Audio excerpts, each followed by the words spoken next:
Assalamualaikum warahmatullahi wabarakatuh. Halo semuanya teman-teman. Selamat siang. Selamat datang kembali di channel kesayangan kita, channel Ilo Entry, dan masih bersama saya Ilo. Dimanapun teman-teman berada, semoga teman-teman selalu dalam keadaan sehat walafiat tanpa kekurangan satu apapun. Amin amin ya robbal alamin. Dan di siang hari yang cerah ini, cerah ya teman-teman ya, Jakarta dan sekitaran, dan semoga secerah hati teman-teman semua. Di kesempatan yang baik ini kami akan membawakan satu kisah dari Mas Untung Prasetyo, dan ini adalah kisah Supono part ketiga atau ending dari kisah Supono. Waduh. Tapi di sini nanti akan kisah Supono ini akan ada keterkaitannya dengan kisah Satria teman-teman ya.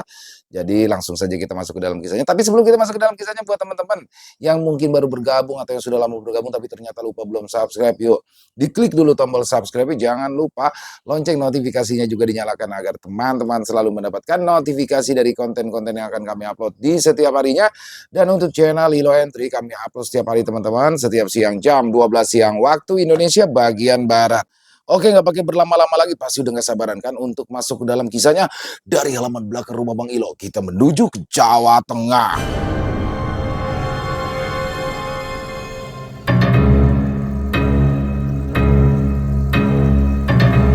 Santet Wulu Geni untuk sebuah dendam. Kisah Supono.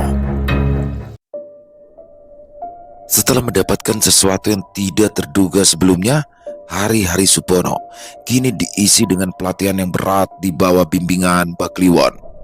Setiap malam, dia harus bermeditasi di tempat-tempat yang memiliki energi kuat, mulai dari hutan, sungai, hingga makam tua yang sunyi, dan hal itu membuat tubuhnya semakin terbiasa dengan hawa mistis serta pikirannya mulai terbuka terhadap hal-hal yang sebelumnya tidak pernah dia bayangkan.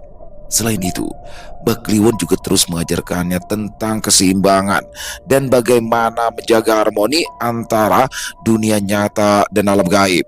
Supono harus memahami bahwa kekuatan yang dia miliki bukanlah sesuatu yang bisa digunakan dengan sembarangan, karena ada konsekuensi dari setiap perintah yang dia berikan kepada Wanarasoma, sosok makhluk gaib yang kini bersemayam di dalam dirinya. Jika dia terlalu serakah atau sembrono, bukan tidak mungkin makhluk itu akan mengambil alih kendali tubuhnya. Namun Supono yang ingin segera membalas rasa sakit hatinya mulai berpikir untuk pergi dari rumah Mbah Kliwon, karena dia yakin dengan keberadaan sosok Wanarasoma di dalam tubuhnya, dia sudah mampu melakukan apa yang dia inginkan. Keinginan Supono itu juga diperkuat oleh komunikasinya dengan sosok Wanarasoma, dan hal itulah yang membuatnya mengabaikan apa yang telah diajarkan oleh Mbah Kliwon.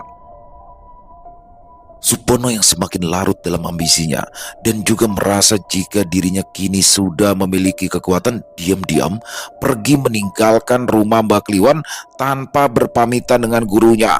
Dia langsung pulang ke rumahnya dan berniat untuk langsung berangkat ke Jakarta.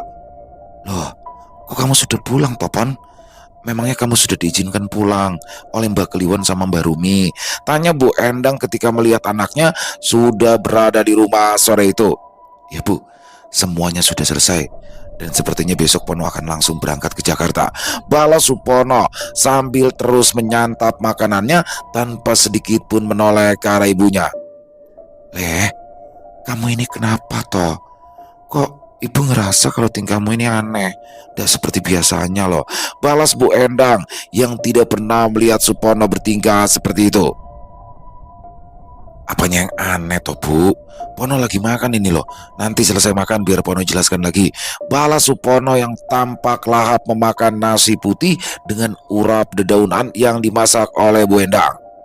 Melihat hal itu, Bu Endang pun hanya terdiam sambil menggelengkan kepalanya. Dia tahu ada sesuatu yang berubah dari anaknya, walau dia baru 1 minggu berada di rumah Mbah Kliwon untuk mengguru.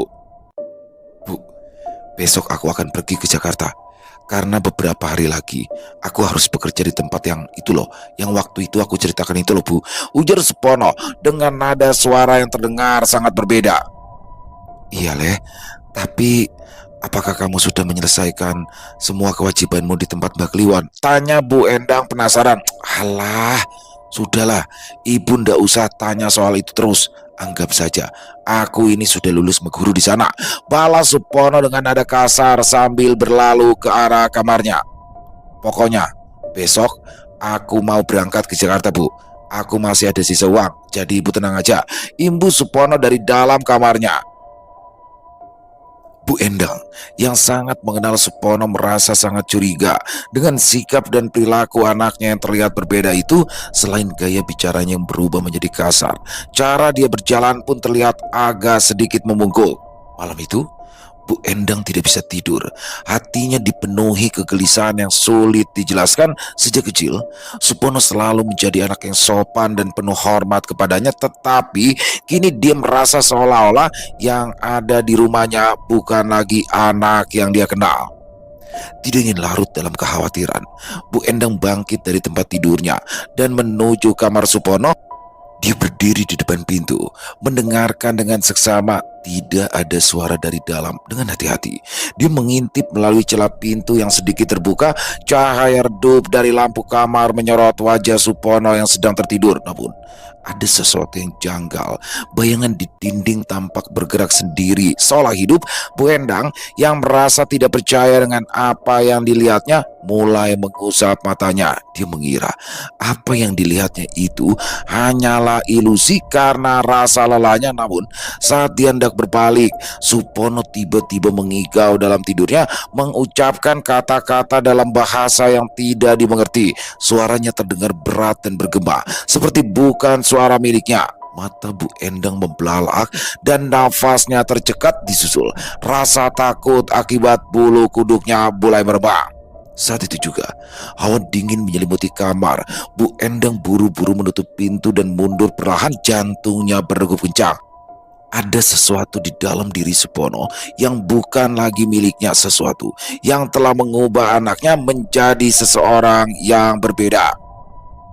Keesokan harinya, Supono yang sudah menyiapkan pakaiannya di dalam tas ransel berwarna hitam kembali meminta izin kepada ibunya untuk berangkat ke kota Jakarta. Mendengar hal itu, perasaan Bu Endang mulai tidak karuan. Ada rasa khawatir dan rasa takut kehilangan yang sangat besar di pagi itu. Apa tidak besok saja, Topon, kamu berangkat ke Jakartanya? Tanya Bu Endang dengan suara yang lembut. Ya tidak bisa dong, Bu. Aku harus berangkat hari ini juga, balas Supono sambil menatap tajam ke arah ibunya. Sudahlah, Bu. Aku ini bukan anak kecil lagi, Bu. Ibu sudah tidak berhak melarang-larang aku lagi. Aku ini ingin bebas, balas Supono dengan tegas. Ibu tahu, Le, kamu itu sudah dewasa. Ibu juga tidak melarang kamu untuk kembali ke Jakarta. Hanya saja, ibu merasa ada sesuatu yang berbeda dari dalam dirimu, Pon. Balas Bu Endang yang membuat Supono terdiam. Sudahlah, Bu. Pokoknya ibu tenang saja. Nanti kalau aku sudah diterima bekerja, akan aku kabari. Ibu baik-baik ya di rumah. Bilang sama Nining sama Harto kalau aku berangkat ke Jakarta hari ini, ucap Supono sambil meraih tangan ibunya lalu menciumnya, kemudian melangkah keluar dari dalam rumah. Melihat Supono yang pergi meninggalkannya, Bu Endang terus mendoakan anak sulungnya itu agar bisa mendapatkan pekerjaan yang dia dambakan di kota Jakarta. Walau hatinya merasa cemas, namun Bu Endang tahu dia tidak bisa lagi berbuat apa-apa dan hanya bisa mengikhlaskan kepergian Supono untuk bekerja. Dengan langkah mantap, Supono berjalan menuju terminal bus dengan ransel hitam di punggungnya. Matanya lurus ke depan, penuh keyakinan. Namun di dalam dirinya ada gejolak yang terus berkecamuk. Sosok Wanarasoma berbisik pelan di telinganya, memberikan dorongan dan rasa percaya diri yang semakin menguasai pikirannya. Saat bus melaju meninggalkan terminal, Supono menatap keluar jendela. Kampung halamannya semakin jauh, tergantikan oleh jalanan panjang yang mengarah ke ibu kota. Dia merasa jika ini adalah awal dari kehidupan barunya, kehidupan di mana dia bukan lagi lelaki lemah yang bisa diinjak-injak. Namun, Jauh di kampung halaman, Bu Endang duduk termenung di depan rumah. Tatapannya kosong. Sejak tadi, hatinya terasa begitu berat, seperti ada sesuatu yang akan terjadi. Walau dia berusaha untuk mengabaikan perasaannya, namun nalurinya sebagai seorang ibu tidak bisa dibungkam begitu saja. Malam itu, di dalam tidurnya, Bu Endang bermimpi. Dia melihat Supono tengah berdiri di tengah kegelapan, matanya merah menyala, dikelilingi bayangan hitam yang terus berputar mengelilinginya. Supono berteriak, namun suaranya seolah tersedot ke dalam kehampaan. Bu Endang ingin mendekat, namun sesuatu menahannya, membuatnya hanya bisa menyaksikan dengan penuh ketakutan. Ketika dia terbangun, tubuhnya basah oleh keringat dingin, nafasnya memburu dan jantungnya berdegup kencang. Karena rasa takut akan keselamatan Supono, Bu Endang pun akhirnya memutuskan untuk mendatangi rumah Mbak Kliwon guna menanyakan tentang apa yang sebenarnya telah terjadi pada diri Supono. Dan sesampainya di rumah Mbak Kliwon, Bu Endang dibuat terkejut ketika ia mendengar Mbak Kliwon mengatakan jika Supono telah pergi dari rumahnya tanpa berpamitan. Dengan wajah yang terlihat sangat marah, Mbak Kliwon terus saja memaki-maki Supono yang telah dianggap menyepelekannya sebagai seorang guru dan juga orang tuanya. Yang aku khawatirkan adalah dia mengalami sesuatu yang buruk akibat dari sosok perewangan yang telah dia miliki, ujar Mbak Kliwon sambil menghela nafas panjang. Mendengar apa yang baru saja diucapkan oleh Mbak Kliwon, Bu Endang hanya bisa menangis. Dia tidak tahu harus berbuat apa lagi karena kini Supono sudah berada jauh dari dirinya. Aku memang sengaja memintanya untuk melakukan ritual pemanggilan dari sosok makhluk gaib yang akan menjadi perewangannya, Dok. Tapi aku tidak menyangka jika dia akan dapat dengan cepat mendapatkan sosok itu, ujar Mbak Kliwon menjelaskan. Maaf Mbah, apakah panjenengan tidak bisa menarik kembali sosok perewangan itu? Karena menurut mendiang suamiku, apa yang ada di tubuh seseorang, baik itu isian berupa makhluk gaib maupun susuk atau sejenisnya, itu bisa dihilangkan Mbah, tanya Bu Endang, yang membuat Mbak Kliwon dan Mbak Rumi memandanginya dengan penuh rasa penasaran. Tunggu dulu, Dok. Sepertinya kamu tahu banyak tentang ilmu-ilmu yang berkaitan dengan makhluk-makhluk tak kasat mata. Iya Mbah, dulu mendiang suami saya sering menceritakan pada saya karena dia juga banyak mengguru ilmu-ilmu kejawen, balas Endang dengan penuh keyakinan. Jadi benar apa yang dikatakan oleh Supono. Dia memang cucu dari Ki Warga Sentanu, ucap Mbak Kliwon dengan tatapan mata yang sepertinya tengah membayangkan sesuatu. Iya Mbah, betul. Suami saya adalah anak dari Mbah Warga Sentanu. Dulu beliau juga dikenal sebagai orang yang memiliki kesaktian tinggi, balas Bu Endang menjelaskan. Mendengar penjelasan itu, Mbak Kliwon pun mulai menjelaskan apa yang telah dialami oleh Supono, mulai dari ritual pertamanya yang disebut ritual gelar kloso. Mbak Kliwon mengatakan jika biasanya murid-muridnya akan mendapatkan pertanda melalui sebuah mimpi untuk mendapatkan sosok makhluk perewangan. Dan itu pun tidak cukup sekali atau dua kali ritual saja. Tapi anehnya, Supono yang baru pertama menjalani ritual itu langsung dapat bertemu dengan sosok makhluk perewangannya. Bu Endang semakin merasa gelisah setelah mendengar penjelasan Mbak Kliwon. Pikirannya berkecamuk mengingat bagaimana perubahan sikap Supono yang begitu drastis setelah ia pulang dari rumah Mbak Kliwon. Kini dia mengerti bahwa sesuatu yang tidak wajar telah terjadi pada anaknya. Barumi yang sejak tadi mendengarkan dengan seksama kini mulai menimpali. Dia mengatakan bahwa jika Supono benar-benar cucu dari Ki Warga Sentanu, maka kemungkinan besar darah yang mengalir di dalam dirinya sudah memiliki daya tarik yang sangat kuat terhadap dunia gaib. Itulah sebabnya dia dapat dengan mudah mendapatkan perewangan tanpa harus melalui serangkaian ritual panjang seperti murid-murid Mbak Kliwon lainnya. Jika ini benar, maka kita tidak bisa membiarkan Supono pergi begitu saja, gumamnya dalam hati. Dia tahu Ketika seseorang memiliki perewangan, hubungan mereka tidak bisa hanya sebatas majikan dan bawahan. Ada hukum alam yang mengikat mereka. Jika seseorang tidak mampu mengendalikan makhluk gaibnya, maka bukan tidak mungkin, justru dialah yang akan dikendalikan oleh makhluk itu. Bu Endang semakin cemas. Bayangan akan Supono yang mungkin kehilangan kendali atas dirinya sendiri membuat air matanya semakin deras mengalir. Mbah, tolong anak saya, Mbah. Kalau memang masih ada cara, saya mohon selamatkan anak saya. Pinta Bu Endang dengan suara bergetar. Tidak ada. Tidak ada cara untuk menghentikannya, Dok. Kecuali Supono memiliki kesadaran untuk memutus ritual tali jiwa yang telah mengikatnya. Jawab Bakliwon yang membuat dunia Bu Endang seakan-akan hancur kala itu. Aku yakin dia sudah mulai terpengaruh oleh energi milik Eyang Wanarasoma. Dan hal itu yang membuat sifat serta perilakunya berubah seketika. Pantas saja dia seolah tidak memperhatikan apa yang aku ajarkan sebelum dia pergi. Imbu Bakliwon menjelaskan. Mendengar hal itu, tubuh Bu Endang pun gemetar. Air matanya terus mengalir tanpa bisa dibendung. Dia tidak menyangka bahwa Supono telah terjerat dalam sesuatu yang jauh lebih besar daripada yang pernah dia bayangkan. Barumi menatap Bu Endang dengan penuh rasa iba. Dia memahami ketakutan seorang ibu yang merasa kehilangan anaknya, bukan secara fisik tetapi secara jiwa dan kendali. Tenanglah, Dok. Aku tahu ini berat bagimu, tapi masih ada harapan. Jika Supono sendiri tidak mau melepaskan ikatan itu, maka kita harus menemukan cara agar dia sadar sebelum semuanya terlambat. Ucap Mbak Rumi dengan suara lembut namun tegas. Benar, Dok. Selama Wanarasoma belum mengambil alih kesadaran Supono sepenuhnya, kita masih punya kesempatan untuk memutusnya. Walaupun aku sendiri yang akan berhadapan langsung dengan makhluk gaib yang memiliki kesaktian tinggi itu.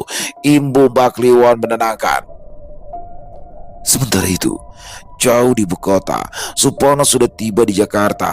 Dia melangkah turun dari bus dengan percaya diri, matanya menyapu sekeliling. Kebisingan dan hiruk-pikuk kota besar seolah menyambutnya dengan penuh tantangan. Pikirannya hanya dipenuhi dengan satu tujuan, yaitu membalas dendam terhadap Anton. Namun tanpa dia sadari, ada sesuatu yang mulai menguasainya perlahan. Tatapan matanya semakin tajam, tubuhnya semakin bertenaga, dan terkadang dia merasa seperti ada suara yang berbisik di dalam kepalanya, memberikan perintah yang tidak pernah dia pikirkan sebelumnya. Hari pertamanya di Jakarta, Supono langsung mendatangi toko bahan bangunan tempatnya bekerja dulu. Dia sepertinya sudah sangat tidak sabar untuk segera menuntaskan rasa sakit hatinya terhadap Anton. Pagi itu, sekitar pukul 10, Supono yang sudah berada di toko bahan bangunan itu langsung menyapa satu persatu teman-temannya. Sambutan hangat pun dia dapatkan dari rekan sejawatnya yang sudah sangat merindukan kehadiran Supono. Namun kedatangan Supono pun segera diketahui oleh Anton. Dan di saat Supono sedang berbincang bersama ketiga temannya yang bertugas mengantarkan barang, Anton pun keluar dengan wajah yang terlihat sangat kesal. Hal itu tentunya adalah sebuah kebetulan yang sangat dinanti-nanti oleh Supono, karena tanpa perlu masuk ke dalam ruangan Anton, dia dapat membalaskan rasa sakit hatinya. Mau apa lagi kamu datang ke sini, ha? Tanya Anton dengan wajahnya yang terlihat sangat marah. Saya cuma mau bertemu teman-teman saya saja kok, Mas, balas Supono yang langsung mengalihkan pandangannya ke arah Darto yang merupakan sopir dari toko bahan bangunan tersebut. Kalau diajak ngomong lihat sini, bentak Anton yang langsung maju dan menarik kerah baju Supono. Tanpa banyak bicara, Supono pun langsung melayangkan pukulan kerasnya ke arah wajah Anton. Dan hanya dengan satu kali pukulan, anak dari pemilik toko bahan bangunan itu pun terjatuh ketika Anton hendak bangkit. Supono lalu menendang bagian perut Anton dengan sangat kencang. Setelah itu disusul pukulan ke arah punggungnya yang membuat Anton ambruk tidak berdaya. Tidak hanya sampai di situ, Supono pun lalu menjambak rambut Anton dengan kencang sebelum menghempaskannya kembali ke tanah, dan bersama dengan itu bagian rambut Anton yang terlepas di tangannya lalu digenggamnya dengan erat untuk melakukan sebuah ritual berupa santet. Teman-teman Supono yang menyaksikan kejadian itu hanya bisa terdiam. Mereka tidak menyangka jika Supono yang dulunya dikenal sebagai pria tenang dan pekerja keras kini berubah menjadi sosok yang begitu kejam dan tidak kenal ampun. Beberapa dari mereka mencoba melerai. Akan tetapi tatapan mata Supono terlihat begitu tajam dan penuh dengan amarah yang membara, bahkan seolah ada aura gelap yang sedang menyelimuti tubuhnya. Sementara itu, Anton yang tergeletak di tanah mengerang kesakitan sambil memegangi perut dan wajahnya yang lebam. Darah mengalir dari sudut bibirnya, nafasnya tersengal-sengal. Dia ingin berteriak, tetapi tubuhnya terasa begitu lemah. Ini baru permulaan, Anton. Gumam Supono pelan, nyaris seperti bisikan yang hanya didengar oleh dirinya sendiri dan sosok yang bersemayam di dalam dirinya. Tanpa berkata apa-apa lagi, Supono berbalik dan melangkah pergi meninggalkan toko bangunan itu. Namun, di dalam genggamannya, helaian rambut Anton terasa berdenyut hangat. Seakan telah menyatu dengan energinya, Wanarasoma berbisik di telinganya, memandu langkahnya menuju ritual yang akan memastikan bahwa penderitaan Anton tidak hanya berhenti di sini. Ketika malam tiba, Supono yang kini telah berada di rumah Lek Kartolo memulai ritualnya. Supono duduk bersila sambil menggenggam erat rambut Anton, sementara pikirannya terus membayangkan wajah Anton dan mulai memerintahkan sosok Wanarasoma. "Akan kau buat seperti apa orang itu, Pono?" tanya sosok Wanarasoma yang bergema dalam pikirannya. "Buat dia merasakan sakit terbakar di bagian kakinya saja, Ki," balas Supono sambil terus membayangkan wajah Anton. "Baiklah, aku akan melakukannya untukmu," ucap Wanarasoma dengan tegas. Di saat yang bersamaan, di kediamannya, Anton yang sedang berbaring tiba-tiba saja merasakan panas luar biasa yang menjalar di kedua kakinya. Rasa perih itu begitu menyiksa, seolah ada bara api yang menempel di kulitnya. Dengan panik, dia berusaha berdiri, tetapi kakinya serasa kebakar dari dalam. Dia berteriak-teriak kesakitan, membanting tubuhnya ke lantai, meronta-ronta seperti seseorang yang kakinya benar-benar disulut api. Anton menggeliat di lantai, mencakar-cakar kulit kakinya dengan harapan bisa meredakan rasa panas yang membakar dari dalam. Keringat dingin mengucur deras di dahinya, tubuhnya bergetar hebat dan nafasnya tersengal-sengal. Suhu ruangan seakan meningkat. Meskipun tidak ada sumber api di sekitarnya, ibunya yang panik segera berlari keluar mencari bantuan. Sementara Anton terus merintih kesakitan, merasakan nyeri yang tak tertahankan. Di sudut kamar, bayangan hitam samar mulai muncul, bergerak perlahan di sekitaran tubuh Anton.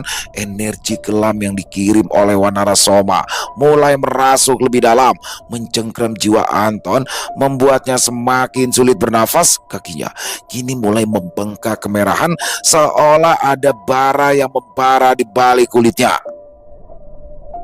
Sementara itu, di rumah Lek Kartolo, Supono masih dalam posisi bersila. Tubuhnya sedikit bergetar, energi gaib mengalir deras dalam dirinya, menghubungkan kesadarannya dengan penderitaan Anton.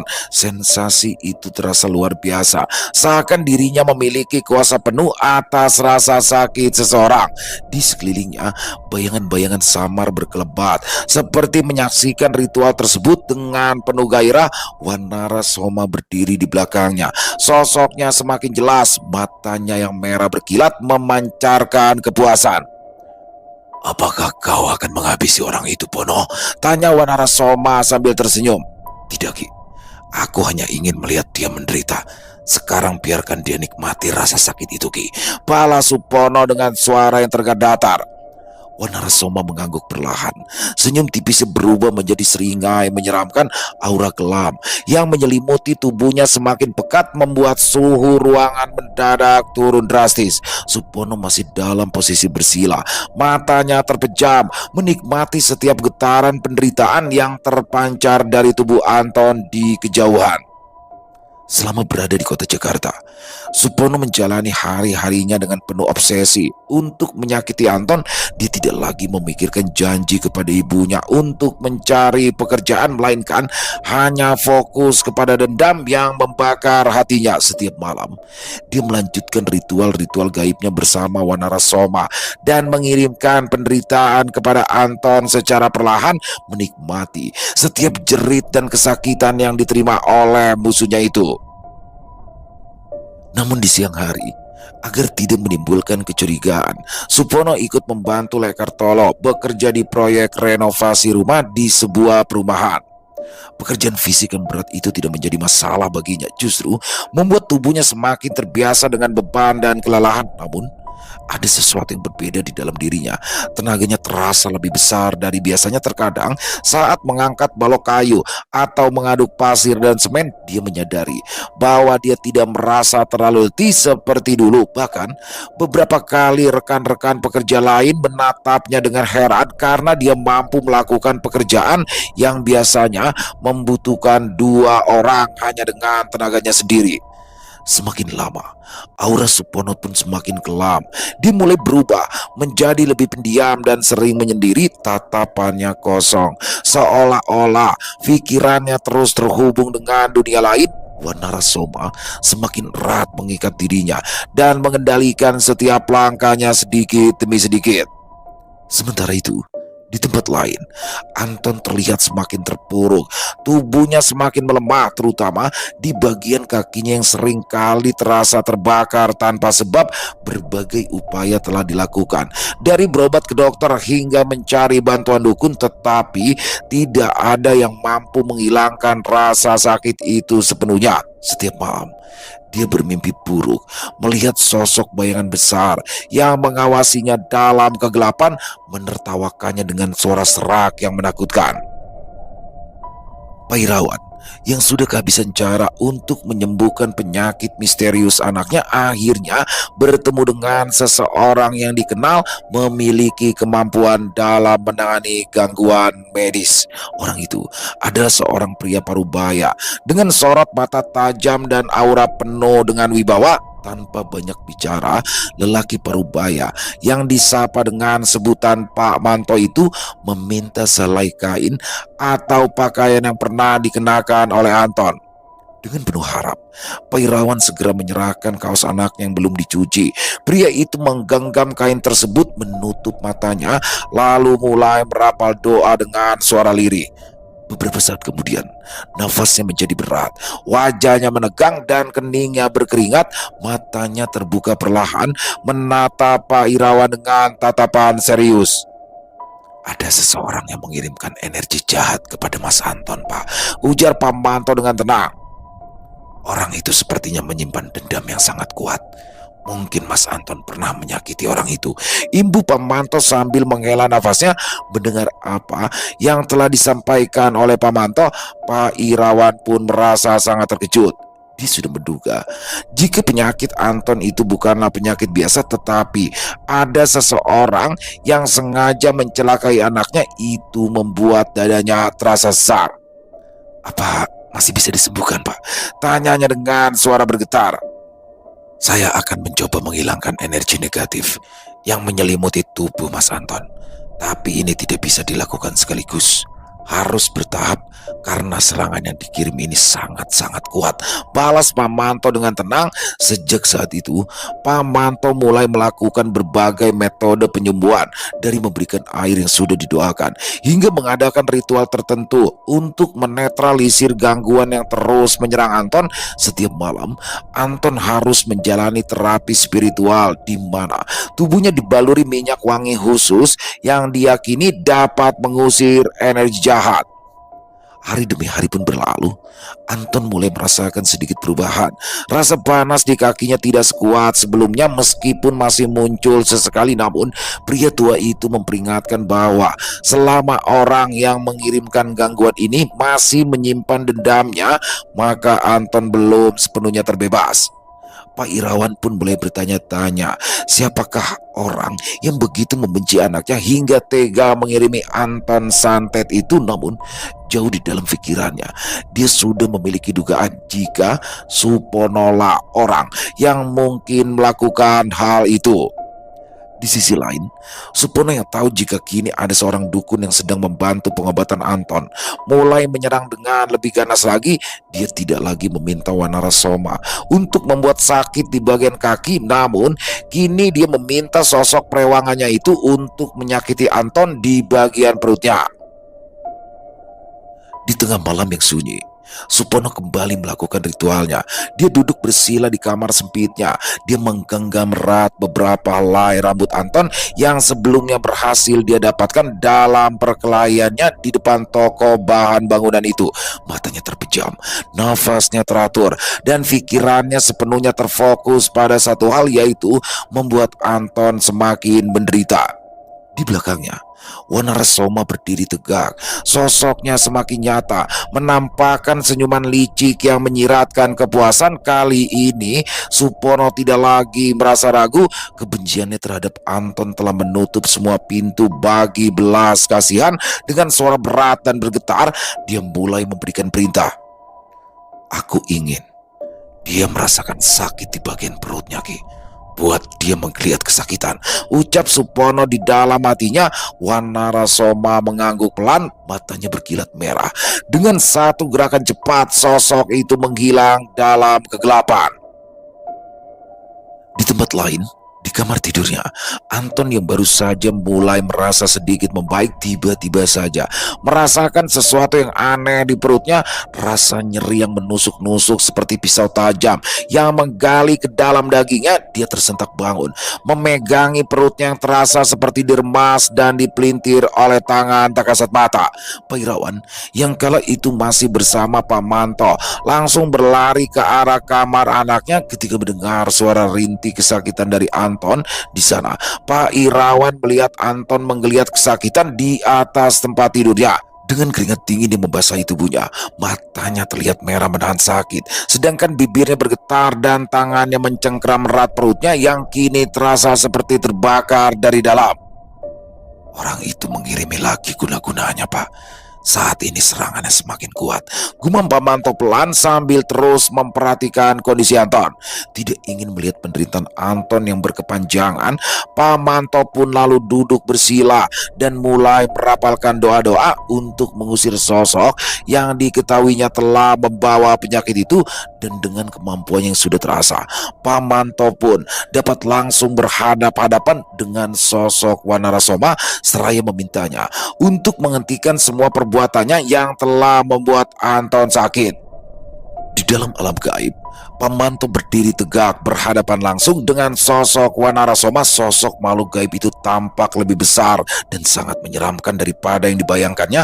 Tubuhnya diselimuti bulu hitam lebat, matanya merah menyala seperti bara api, dan kedua taringnya mencuat tajam dari mulutnya yang menyeringai penuh kesombongan.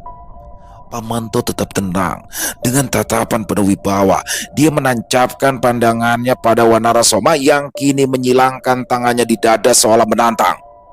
Hentikan perbuatanmu dan kembalilah ke asalmu, ujar Pak Manto dengan suara tegas. Mendengar hal itu, Wanarasoma hanya tertawa. Suaranya bergema menggetarkan ruang gaib tempat mereka bertemu. Kau pikir aku bekerja tanpa perintah? Aku hanyalah alat. Jika majikanku menghendaki ini, maka aku akan menjalankan perintahnya, jawab Wanarasoma. Suaranya berat dan penuh dengan kekuatan. Pembantu menghela nafas panjang. Dia sudah menduga hal itu. Jika sosok makhluk gaib ini masih terikat pada pemiliknya, maka tidak akan semudah itu menghentikan serangan. Kalau begitu, aku akan memutuskan ikatanmu dengan majikanmu itu, balas Pak Manto dengan suara tegas. Dengan tenang, Pak Manto pun segera merapal mantra, dan tidak lama kemudian kedua tangannya mulai bergerak menciptakan lingkaran cahaya samar yang mulai mengepung sosok Wanarasoma. Suasana mendadak berubah tegang. Wanarasoma menyeringai, lalu melangkah maju dengan gerakan lambat tapi penuh dengan ancaman. Kau terlalu percaya diri, manusia, balas Terus Wanarasoma sambil menggeram, tiba-tiba saja Wanarasoma mengangkat tangannya lalu mengayunkannya ke arah Pamanto. Dari cakarnya terpancar gelombang energi hitam yang melesat dengan kecepatan tinggi. Pamanto dengan sigap menghindar lalu membalas dengan menyentakkan tangannya ke depan, melepaskan energi putih yang memancarkan cahaya terang. Kedua energi itu bertemu di udara, menciptakan ledakan dahsyat yang mengguncang alam gaib. Walau tahu jika kekuatan dari sosok Wanarasoma sangatlah besar, tapi Pamanto tidak mundur. Dia terus memperkuat mantra-mantranya dan mulai membentuk perisai energi yang semakin menekan Wanarasoma. Pertarungan di alam gaib pun semakin terjadi sengit.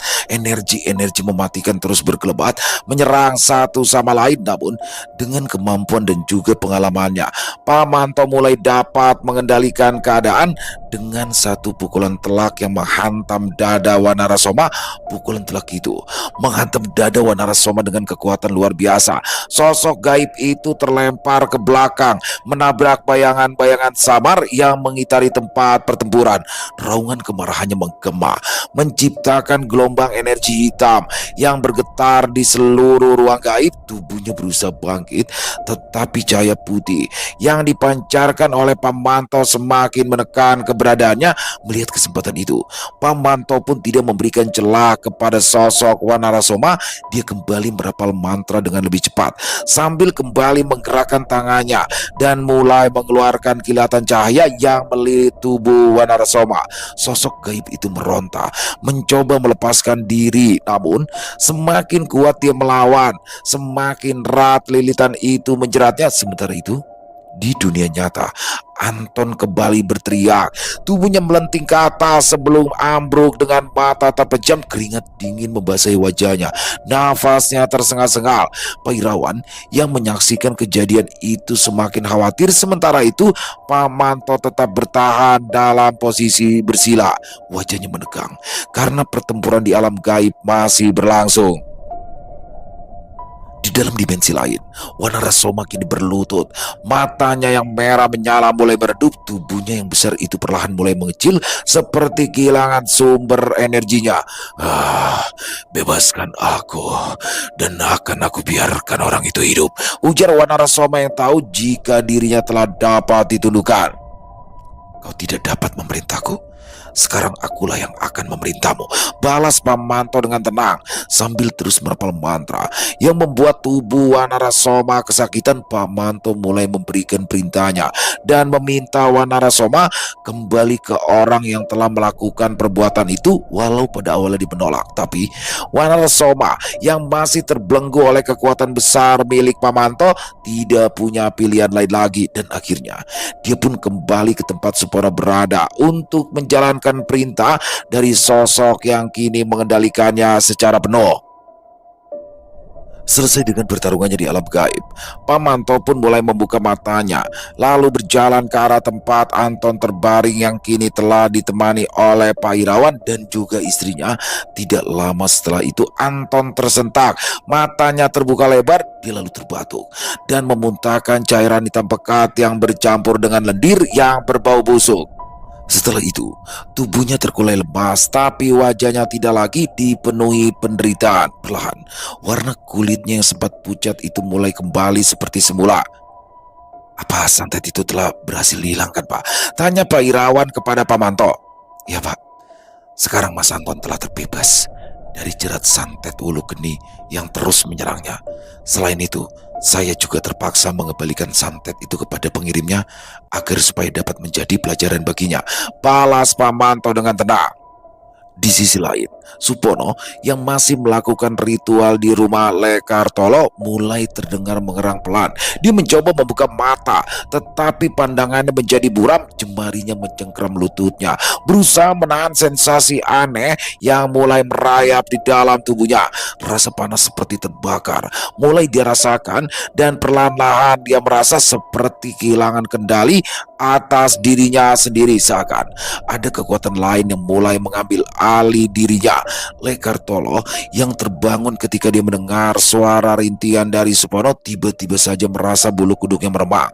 Dia merasakan hawa aneh yang begitu kuat berasal dari dalam rumahnya, dan tanpa berpikir panjang, Lekartolo melangkah keluar dari kamar tidurnya. Namun baru saja dia melewati pintu kamarnya, langkahnya terhenti. Dia melihat Supono menggeliat di depan kamar tempat tidurnya dengan wajah yang terlihat sedikit pucat. "Duh Gusti, Pono, kamu sedang apa, Le?" tanya Lekartolo dengan suara pelan. Supono tidak menjawab. Tubuhnya terus menggeliat seolah-olah ada sesuatu yang bergerak liar di dalam dirinya. Keringat dingin membasahi wajahnya. Nafasnya memburu. Dari mulutnya terdengar suara erangan yang bukan suara miliknya, tapi ada suara lain yang terdengar berat dan menggeram, seolah ada dua sosok yang sedang bertarung di dalam tubuhnya. Lekartolo semakin merinding. Dia mundur selangkah, ingin mendekati Supono, tetapi ragu. Cahaya remang di dalam rumahnya membuat bayangan Supono tampak bergetar, seakan ada sosok lain yang berdiri di belakangnya. Tiba-tiba saja Supono memuntahkan cairan hitam kental, mirip dengan apa yang dialami oleh Anton. Cairan itu berbau busuk, membuat Lekartolo menutup hidung dengan cepat. Supono terbatuk keras, tangannya mencengkram lantai dengan kuku yang mencakar dalam. Tapi yang paling mengerikan adalah perubahan di wajahnya. Matanya yang biasanya tajam kini memerah dengan sorot yang kosong dan liar. Tangan dan kakinya menegang, urat-urat di lehernya menonjol. Sekilas Lekartolo melihat bayangan Wanarasoma muncul di belakang Supono, seakan mencoba mengendalikan tubuhnya secara penuh. Supono tiba-tiba melengkungkan punggungnya ke belakang, lalu mengeluarkan suara raungan yang tidak wajar. Rumah Lekartolo bergetar ringan. Benda-benda di sekitar mereka berderak. Angin dingin bertiup masuk melalui celah-celah rumah, membuat suasana semakin mencekam. Setelah itu, perlahan-lahan tubuh Supono terkulai lemah. Dia terbaring dengan nafas tersengal-sengal dan keringat yang membasahi tubuhnya. Tatapannya terlihat kosong, seperti orang yang telah kehilangan kesadarannya. Lekartolo yang masih berdiri dengan tubuh gemetar mencoba mendekati Supono. Dia memanggil-manggil namanya pelan, berharap Supono masih bisa merespon. Namun tatapan pemuda itu tetap kosong, seolah jiwanya telah melayang tak kemana. Lekartolo yang merasa panik langsung berlari ke arah dapur dan mengambil air minum dan sedikit kain untuk mengelap keringat di dahi Supono. Namun saat kain itu menyentuh kulitnya, tubuh Supono menegang dengan saat, lalu bergetar halus. Dan setelah itu sorot matanya kembali. Meski tampak masih lemah, dia menoleh pelan ke arah Lekartolo seolah hendak mengatakan sesuatu, tapi bibirnya hanya bergerak tanpa suara. Dan hal itu tentunya membuat Lekartolo semakin cemas. Malam itu pun berlalu begitu lama. Setelah Supono terlihat tenang, Lekartolo yang dibantu istrinya mulai membersihkan tubuh keponakannya itu. Walau kini tidak lagi ada tanda-tanda aneh dalam diri Supono, namun pemuda itu belum bisa diajak berkomunikasi. Wajahnya masih terlihat pucat dan pandangannya terasa kosong menatap ke satu arah saja. Lekartolo dan istrinya saling berpandangan. Ada kegelisahan yang tersirat di wajah mereka. Mereka tidak tahu apa yang sebenarnya telah terjadi pada Supono, tetapi yang jelas pemuda itu tidak lagi sama seperti sebelumnya. Beberapa hari kemudian, Lekartolo pun memutuskan untuk membawa Supono kembali ke desa. Dia sudah berusaha untuk mencari orang-orang yang mengerti tentang penyakit yang dialami oleh keponakannya itu, tapi tidak satupun dari mereka yang dapat mengetahui pasti apa yang sebenarnya telah terjadi kepada Supono. Ada yang mengatakan jika Supono mengalami ketempelan makhluk gaib, dan ada juga yang mengatakan jika Supono memang sudah kehilangan kesadaran serta kewarasannya. Selesai. Wah, luar biasa kisah dari Mas Untung Prasetyo Supono. Supono, aduh, dia terlalu menggebu-gebu ya, rasa ingin membalas dendamnya. Semua yang diajarkan Mbak Kliwon belum selesai, udah cabut dia. Akhirnya kembali ke Jakarta. Memang sih sempat bikin Anton menderita, tapi pada akhirnya Justru sosok Supono lah yang menderita, dan di sini bagaimana sosok perewangannya ini ternyata kalah ya sama Pamanto ya. Ya karena mungkin karena Supononya belum sempurna ya ilmunya ya. Disitulah teman-teman, menurut saya hikmah yang paling besar yang bisa diambil adalah jangan sampai rasa dendam itu menyelimuti hati kita. Jadi jika kita punya rasa dendam boleh, tapi dendam yang positif. Jadi contohnya misalkan kayak si Supono ya disakiti oleh Anton sebagai pemilik bahan bangunan, boleh tuh dendam, tapi bukan dendam cara menyakiti dia. Tapi dendam yang positif itu bangkit dari kehidupan dan kalahkan Anton dalam segi hal materi ataupun kehidupan, bikin toko bangunan yang lebih besar yang ngalahin dia. Itu tuh dendam positif. Jadi rasa sakit hati tapi membawa kebaikan untuk kita. Jadi kalau dendam kayak Supono udah salah pakai banget tuh, karena akan melahirkan dendam-dendam selanjutnya. Overall kisahnya keren pakai banget. Terima kasih Mas Untung Prasetyo atas kisahnya yang luar biasa. Dan sekali lagi untuk kisah Supono ini nanti akan berkaitan dengan kisah Satrio ya teman-teman ya. Jadi kita tunggu aja besok bagaimana. Dan semoga kisah barusan bisa menghibur teman-teman semua ya, para pecinta penikmat horor misteri, lebih khususnya lagi kepada para subscriber dari channel Ilo Entry. Buat yang punya komentar lain, buat yang punya pendapat lain bisa menuliskan di dalam kolom komentar, ataupun hanya sekedar saling menyapa, silakan, insya Allah kami akan membalasnya satu persatu. Buat yang suka dengan videonya, bisa diklik tombol like, tombol jempolnya, boleh juga dong dibantu di share ya link videonya ini ke teman-teman yang lain agar juga ikut merasa terhibur.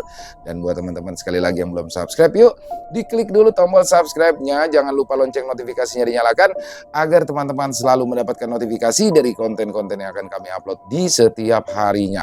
Dan kami juga ingin mengucapkan terima kasih ya kepada seluruh teman-teman yang sudah selalu setia hadir, yang sudah selalu mendukung kami, karena teman-temanlah kami selalu bersemangat berkarya di setiap harinya. Di akhir kata saya Ilo mengucapkan permohonan maaf apabila mungkin dalam pembawaan kisahnya barusan ada kata-kata saya yang salah ataupun ada kata-kata saya mungkin yang kurang berkenan.